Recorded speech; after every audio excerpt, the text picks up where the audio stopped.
Welcome to the bold analysis, ladies and gentlemen. And today is a happy day. The country is pregnant for the 5th president of the Republic of Kenya. By the way, who do you think it is? I made an observation early in the morning, and by the way, I need to say here that my Twitter account was hacked because I used to work somewhere, and I think the social media handles were being, we gave them to the people that were in terms of in charge of the editorials, and it was in TweetDeck. So I just later realized that someone somewhere could access my Twitter and made a post. I think that was because they had realized that of the election. That was not my personal opinion in terms of what this vote is about. I want us to look at the leaked details of William Ruto's plan in Mount Kenya. Kanini Kega has lost. Kimani Ngunjiri has lost. Kiretu Murungi has lost. Jeremiah Kioni has lost. Amos Kimunya has lost. Nderitu Muridi has lost. Francis Kimemia has lost. Now, I just want to, I've just been asking myself a simple question. Do you think in Mount Kenya there is no one who did not vote outside the 6-piece call and voted on merit? There is no member of parliament from Mount Kenya who could win on merit despite of the UDA party euphoria. And this points out, of course, we've seen the Jubilee Party members saying that they are going to challenge the results of Mount Kenya. The results of the presidential results from Gema do not tally with the other elective seats of governors and senators. So what exactly is going on? The votes then showed that they were a little bit less competitive when the Jubilee candidates seemed to be, they were less competitive compared when they were facing off with the other UDA and the independent candidates.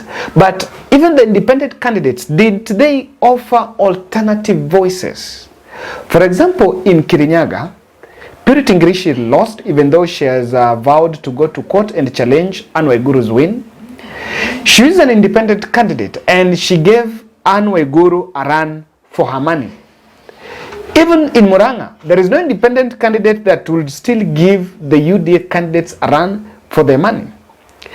Did Mount Kenya show a protest vote against President Uhuru Kenyatta over the problem? Or it was just a 6-piece voting that locked out Jubilee Party? It's a very difficult question because many have seen it as a protest vote, and the protest vote is on face value. But deep down, it seems there is more than what catches the eye. Ladies and gentlemen, kindly subscribe to our channel. I want to remind us about Sarah Atieno. I want to remind us about Sarah Atieno.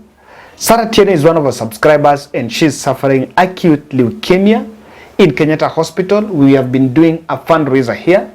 And as of today, I think we are 4 days to the closure of the fundraiser. We've hit 600,000. I continue to reach out to us and implore us.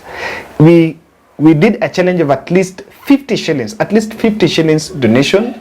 And we believe that by the end of it, we'll be in a position to help Sarah leave hospital. The bill was in the tune of 1 million.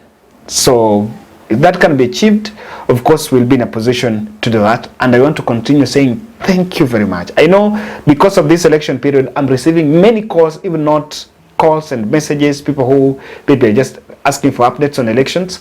And so I may not have that time still maybe to respond to all, but asanteni sana wale ambao wanachanga. Aki nashukuru sana. This is a very special gesture from us as Team Bold. My number is 0710 62 78 89, and you can also reach out to Sarah directly for your donation. With your donation, her number is 07 16 357 360. I also want to thank those who reach out for the word of advice and at least just trying to comfort her, share words of encouragement. What was Ruto's mission in Mount Kenya as far as this election is concerned? Because even if IBC announces Raila Odinga as president-elect, the deputy president's mission in Mount Kenya was accomplished. Whether it was by design accomplished, it is the fruits of the hard work and the way he camped there, or it was accomplished through backdoor. But in my observation, there is something that William Ruto wanted to achieve in Mount Kenya as far as this election is concerned.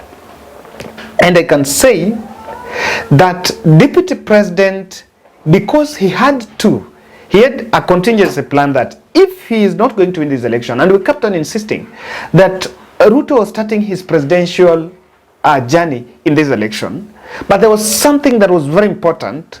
He wanted to suppress the center of power around President Uhuru Kenyatta, and that will be one of the strategies to finish Uhuru Kenyatta's future influence in the region. And that is why, even it might be, yes, Mount Kenya kicked out these leaders because sometimes there is always a lot of transition, but you'll realize that the leaders, some of the people that were closest to President Uhuru Kenyatta, lost the plot. They lost the election. Now, with Kanini Kega and the rest of the team not winning the elective seats, their proximity to President Uhuru Kenyatta and the kind of glue that they were having with President Uhuru Kenyatta is not going to be that strong.